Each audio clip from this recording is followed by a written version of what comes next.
Conwell's fans pressed so hard against the stage of the Ambler Cabaret, it was as if they wanted to print a memory on their bodies of this last chance at close personal contact with the popular local rock star and his band. The fans and Tommy have been one act all together for a couple of years now. His music speaks to them.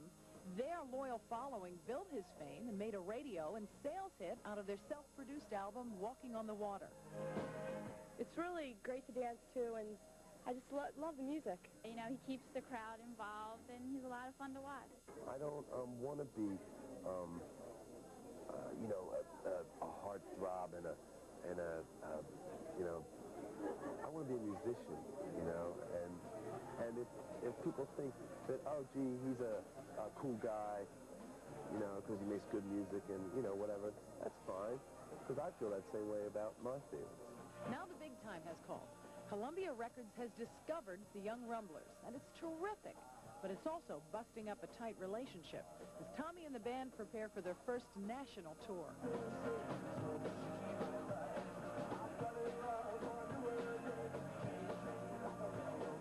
There's pressure to be great every night now because we're like very visible right now. We're in a lot of magazines, and the industry certainly knows about us. And almost every show we play, there's people coming out and looking at us. So it's pressure, but that's the only way you'll ever get better. Tommy's managed by the same local organization that launched the Hooters, headed by promoter Steve Mountain, whose formula for success includes the kind of discipline that runs counter to the usual image of rock maniacs. Physical training with the city's top jock, Pat Croce. Intense rehearsal at a no-frills warehouse, hidden away from prying eyes and giddy distractions. And the biggest surprise of all, now that the band's going big time, Tommy and Steve Mountain have negotiated to keep the raw, live quality of his club dates and the sound of his new Columbia album.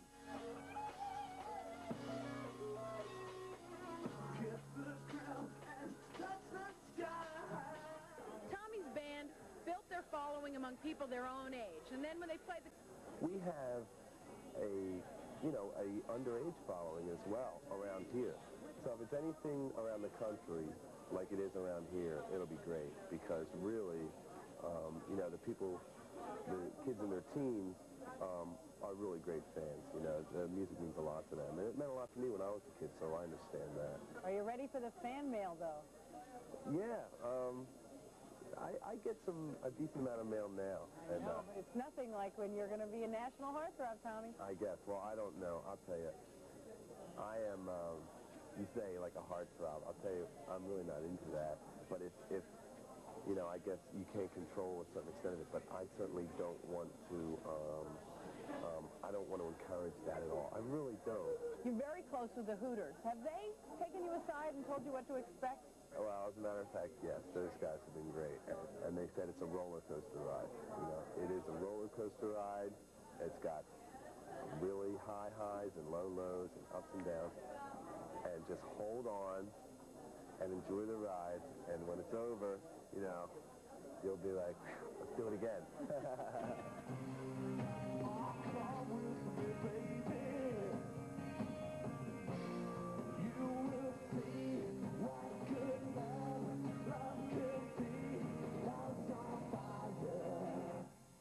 Well, this is what the album looks like. It's produced by Columbia Records. It's called Rumble, Tommy Conwell and the Young Rumblers. It's got 4 of the same songs from their self-produced record, Walking on the Water, and 6 new ones.